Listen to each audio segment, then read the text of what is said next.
Mini screen പ്രേക്ഷകരുടെ പ്രിയപ്പെട്ട താരദമ്പതികളാണ് യുവകൃഷ്ണയും മൃദുല വിജയും. ജനപ്രിയ പരമ്പരകളിലൂടെ പ്രേക്ഷക ഹൃദയം കീഴടക്കിയ ഇവർക്ക് സോഷ്യൽ മീഡിയയിലടക്കം നിരവധി ആരാധകരുമുണ്ട്. മിനി സ്ക്രീനിൽ തിളങ്ങി നിൽക്കുന്ന സമയത്താണ് ഇവർ വിവാഹിതരായത്.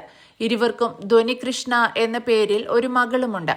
തങ്ങളുടെ വിശേഷങ്ങളെല്ലാം സോഷ്യൽ മീഡിയകളിലൂടെ ഇരുവരും പങ്കുവയ്ക്കാറുമുണ്ട്. ഈ അടുത്തിടെ സോഷ്യൽ മീഡിയയിൽ ഏറ്റവും കൂടുതൽ ട്രെൻഡിംഗ് ആയി നിന്നിരുന്ന പാട്ടാണ് ഒന്നാം തരം ബലൂൺ തരാം, ഒരു നല്ല പീപ്പി തരാം, ഓടി ഓടി വാ എന്ന ഗാനം. ഭാസ്കരൻ മാസ്റ്റർ വരികൾ എഴുതി MP ശ്രീനിവാസൻ സംഗീതം നൽകി ലതാ രാജു പാടിയ ഗാനം സ്നേഹദീപം എന്ന ചിത്രത്തിലെയാണ്. കുട്ടികളും മുതിർന്നവരും പ്രായമായവരും എന്ന് വേണ്ട മലയാളികൾ മുഴുവൻ ട്രെൻഡിംഗ് ആയ സമയത്ത് മൂളി നടന്നിരുന്ന പാട്ടായിരുന്നു അത്.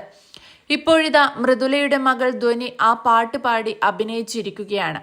ഇൻസ്റ്റഗ്രാമിലൂടെയാണ് താരം മകളുടെ ഈ ക്യൂട്ട് വീഡിയോ പോസ്റ്റ് ചെയ്തിരിക്കുന്നത്. ഒന്നാം തരം ബലൂൺ മകളുടെ വേർഷൻ എന്ന ക്യാപ്ഷനോടെയാണ് മൃദുല വീഡിയോ പങ്കുവച്ചത്. വീഡിയോ മൃദുല തന്നെയാണ് ഷൂട്ട് ചെയ്തത്. ഇതിനു മുൻപും ധ്വനി പാട്ടുപാടുന്ന വീഡിയോ മൃദുല പോസ്റ്റ് ചെയ്തിരുന്നു. അന്ന് ധ്വനിയും മൃദുലയുടെ അനിയത്തിയും നടിയുമായ പാർവതിയുടെ മകൾ യാമികയും ചേർന്നുള്ള ഒരു ക്യൂട്ട് ഡാൻസ് ആണ് മൃദുല ഇൻസ്റ്റഗ്രാമിൽ പങ്കുവച്ചത്.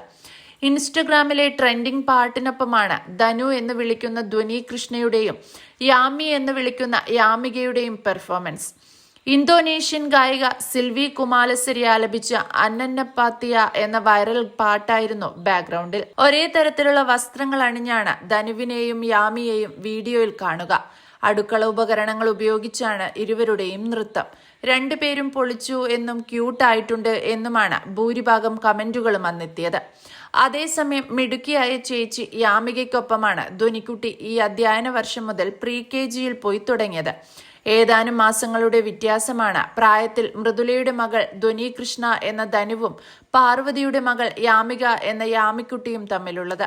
തിരുവനന്തപുരത്തെ പാങ്ങോട് വേട്ടമുക്കിനടുത്തുള്ള സരസ്വതി വിദ്യാലയത്തിലെ KG ക്ലാസ്സിലേക്ക് പ്രവേശനം നേടിയ യാമിക്കുട്ടിയും ധനുവും ചിരിച്ച മുഖത്തോടെയാണ് എല്ലാ ദിവസവും സ്കൂളിലേക്ക് എത്തുന്നത്. ഷൂട്ടിംഗ് തിരക്കിലായതിനാൽ തന്നെ മകളുടെ സ്കൂൾ പ്രവേശനം കാണുവാൻ മൃദുലയ്ക്കും യുവയ്ക്കും നാട്ടിലെത്താൻ സാധിച്ചിരുന്നില്ല. എങ്കിലും അറിവിന്റെ പുതിയ ലോകത്തേക്ക് ചുവടുവയ്ക്കുന്ന ഞങ്ങളുടെ കുഞ്ഞുമോൾക്ക് എല്ലാവിധ സ്നേഹവും പ്രാർത്ഥനകളും വേണമെന്ന് പറഞ്ഞുകൊണ്ടാണ് മൃദുല മകളുടെ സ്കൂൾ ചിത്രങ്ങൾ പങ്കുവച്ചത്.